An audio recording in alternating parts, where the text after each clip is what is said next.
Good morning, students. We are continue with this chapter number 5 from geography. The chapter name is the rims of the earth. Okay, student, in the previous videos we have discussed about the three rims of the earth. We have discussed about the lithospheres, continents, oceans, landforms, mountains, plateaus, plains, and the hydrosphere parts. But in this video today we will discuss about the atmosphere. Okay, student, let's start. The earth is surrounded by a layer of air called the atmosphere. It provides the necessary oxygen for us to breathe. The layer of the air is thicker near the surface of the earth, while the upper layer are thinner. The density of the atmosphere is the highest of the sea level. It goes decreasing up to a height of 1600 kilometers above sea level. At the uppermost limit, it merges gradually with interplanetary space. Okay, student, the earth is surrounded by a layer of air. Lithosphere is a part of land, hydrosphere part of water, and the atmosphere is part of air.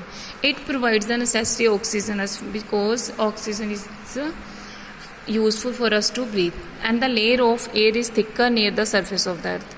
It goes decreasing up to height of 1600 kilometers. Okay, students, compositions of air. The mixture of the atmosphere is composition of atmosphere is gases, water vapor, dust particles, and smokes. These are the composition of atmosphere. First is gases. The atmosphere is composed mainly of nitrogen 78% and the oxygen is 21%. Total 100%, 78% is nitrogen and the 21% is oxygen, and the pending 1% is other gases. Other gases like argon, carbon dioxide, hydrogen, and many other gases comprise the 1% of the volume. Okay, student. 78% is nitrogen, oxygen is 21%, and the 1% is other gases.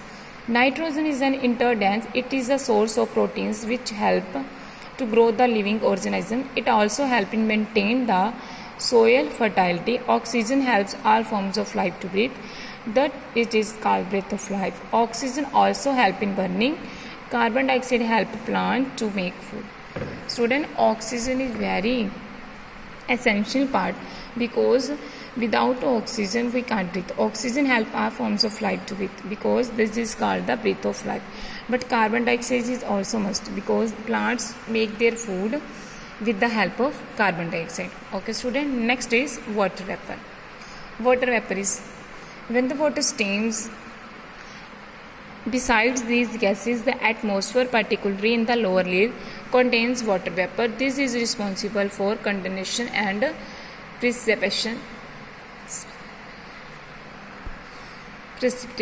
on the earth.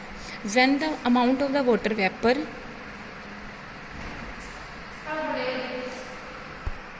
because the water evaporation depends upon clouds, and clouds becomes rain. And the third part is dust particles. Dust particles in the atmosphere are very important because they are responsible for the formation of clouds. Many impurities means pollutions like smoke, salt, carbon monoxide, and other chemicals are also present in the atmosphere. The amount of water vapor and dust particles vary not only from place to place but also from time to time. These dust, water vapor, and gases are in atmospheres, are in the composition of atmosphere. Okay, student, and the amount of water vapor and dust from not place to place, it is also from time to time. Next part is layers of atmosphere. The atmosphere is divided into several layers which are helpful in moderating the extremes heat and cold. Moderate means neither too hot or not too cold. The temperature is when the hot temperature is heat and when the cold there is a low temperature. And the 5 layers of atmosphere are troposphere, stratosphere, mesosphere, thermosphere, and the exosphere. And these phases are on the earth is like this. Look at the picture. The layers of the atmosphere: troposphere, stratosphere, mesosphere, thermosphere, and the exosphere. Troposphere is near to earth and the last exosphere is near to space. All weather changes takes place in the troposphere such as cloud formating and lightning. The weather changes depends upon the troposphere. because it is near to the earth. Second, the jet and planes are usually fly in the stratosphere layer. These are in the stratosphere layer. On entering the Earth's atmosphere is most depends on mesosphere, and the thermosphere is a layer which space shuttles orbit on the earth, and the last uppermost layer of the atmosphere, that is exosphere. It is very thin layer and merge with the space. Next, atmospheric pressures. Air has weight and it exerts great pressures on the surface of the earth.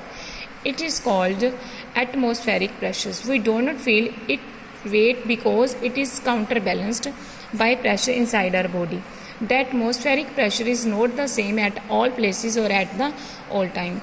The pressure difference make air move. For example, the equatorial region of high temperature as region of low pressure, and the polar region of low temperature regions of high pressure. Student, atmospheric pressure.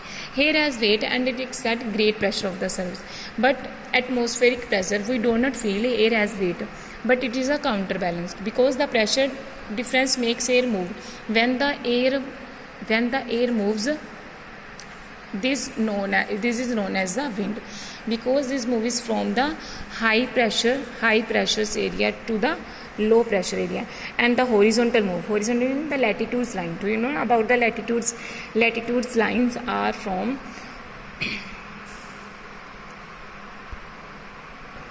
latitudes lines are called horizontal line. These lines are from north to south direction, and the globe divides into two equal parts, that is called equator.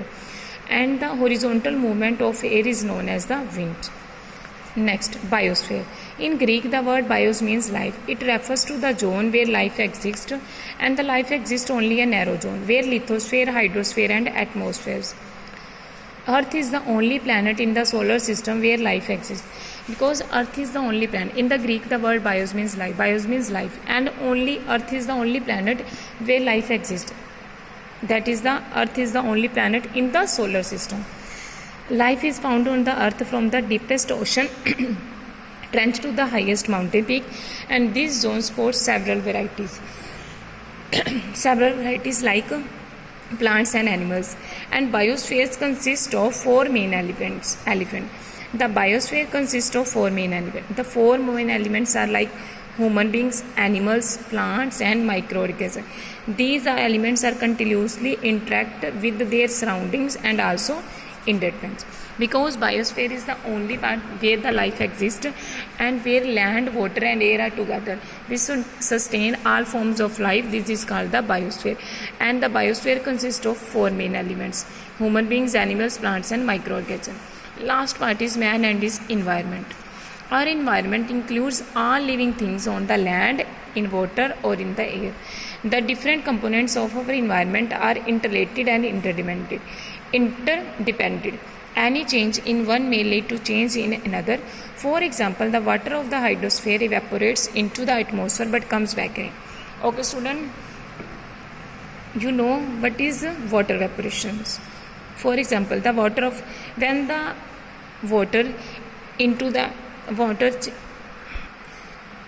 water become hydrosphere evaporates, and it evaporates into the atmosphere and comes back as rain, because environment includes all living things like land, air and water. These three contains all in life, that is called biosphere.